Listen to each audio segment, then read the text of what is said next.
Welcome to episode 38 of Talking Shirts. I'm Mike from Hull KR Shirts, and today I'm going to take a look at the 2010 home shirt. So the shirt that you can see on the mannequin right now is actually a club shop replica. So this is the type that the club sold to supporters in the club shop. It's got a lot of noticeable differences to the player spec shirt, which I will move on to shortly. So I just wanted to kind of give you a little bit of a look at the differences of the player spec shirt and the replica. It's something that I spoke quite strongly on, how a replica shirt in the modern era isn't as much of a replica shirt as what the players wear as what we have used to have been seeing in the past. Back in the 90s, there was very slim on the differences between a player spec and a replica, whereas now, I mean, even going back to 2010, there is some huge differences. So just cast your eye over this. It's a very thick, heavy material. The Super League patches on the side, I'll put some pictures up for you. They're stitched on, so they're fully embroidered, as you can see on the inside here. Everything on here is embroidered, so your Sporting Bet, your Cougar, your Club Crest, the Noble Group sponsoring this TC Power here. So it's a very heavy shirt, very heavy. When you're wearing it, it was very difficult because, especially if it rained, you could really feel how sunken down it would be. And a good friend of mine used to have to wear plasters underneath on his chest because the inside of these used to irritate him. I won't name drop you, but if you're watching this, make sure you laugh. So, right then, let's take this off. And I'll show you now what the player spec is. So, I had that on the mannequin underneath while we was discussing the replica version there. So as you can see, this is much more fitted. It's made from polyester. It's got everything about it is sublimated. All of the sponsorship, everything is sublimated. So I will put some pictures up so you can kind of see next to each other what one looks like against the other. So now a little bit more about the shirt. So this is the 2010 home shirt. It was an all red shirt, and we have what we would usually be used to as the natural band across the middle. However, it does come down to a point, which kind of makes it like a big chevron with a little couple of like a red chevron underneath and then a white one underneath that.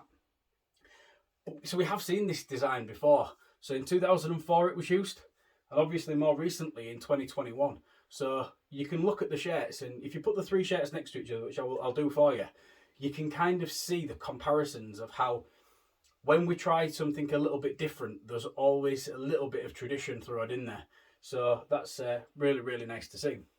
So this was our second year with Cougar. We was with Cougar from 2009 through to 2011, and the three home shirts that they produced, I was quite happy with.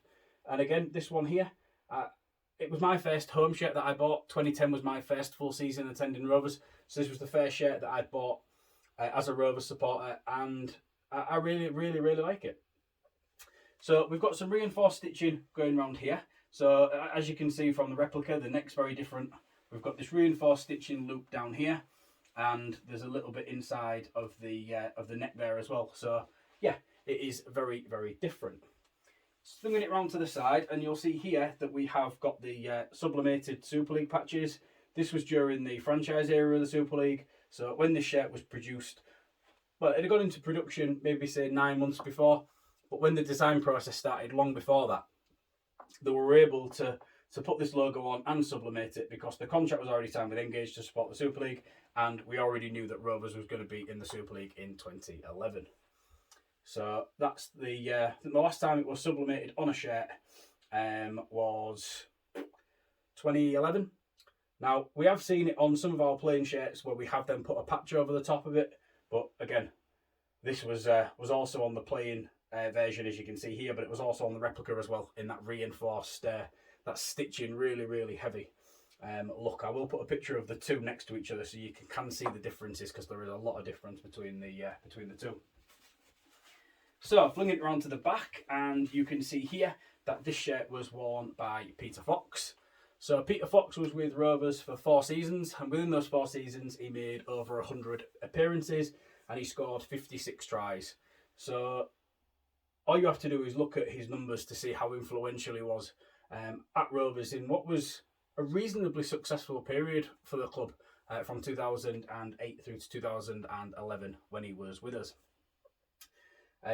This shirt, I've been able to photo match it, and it was worn against Warrington in a home fixture at Craven Park in April of 2010.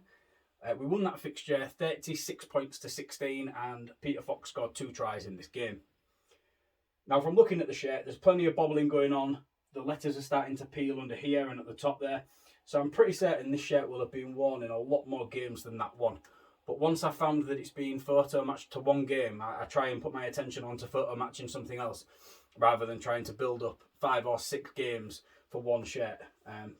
Don't get me wrong, if it falls on my lap, then I will definitely investigate it. However, I won't go out of my way unless I really need to. As we've seen on the front, we've also got the Sporting Bet on the back here, and that is sublimated along the top there. So Sporting Bet was the main front of shirt sponsor, and it's the only time we've had a betting sponsor on as the main shirt sponsor on the front of a shirt. We had it in 2010 and 2011, but that's the only time. Obviously, we have other occasions now where we have Betfred on the sleeve, but this is the first time and the last time that we've had a main front of shirt sponsor as a betting firm, which says quite a lot really, because when you look at sports now and the amount of sports shirts that have betting sponsors on, it's quite good, I think, to have avoided having a front of shirt sponsor that is a betting company, and that kind of makes a bit of a change in sport. Like I say, there's a lot of shirts out there, a lot of clubs that do go down the betting route, and I don't have a problem with that. If they're going to pay the bill, then absolutely brilliant. But especially if we can get something local, I think that's pretty good. So, flinging that back around to the front there. So that's been the 2010 home shirt. Hope you've enjoyed this episode. It would be great if you would subscribe to my YouTube channel if you haven't done already. It just sends you notifications when I upload a new video, so you'll get access to that straight away once it has been published. And if you could head over to the social medias and just make sure that you're following Hull KR Shirts on Instagram, Facebook and Twitter. And if you want to check out any of my other shirt related content, head over to www.hullkrshirts.co.uk. Thank you very much for watching. Check back in another couple of weeks' time and I'll be back with episode 39. Bye for now.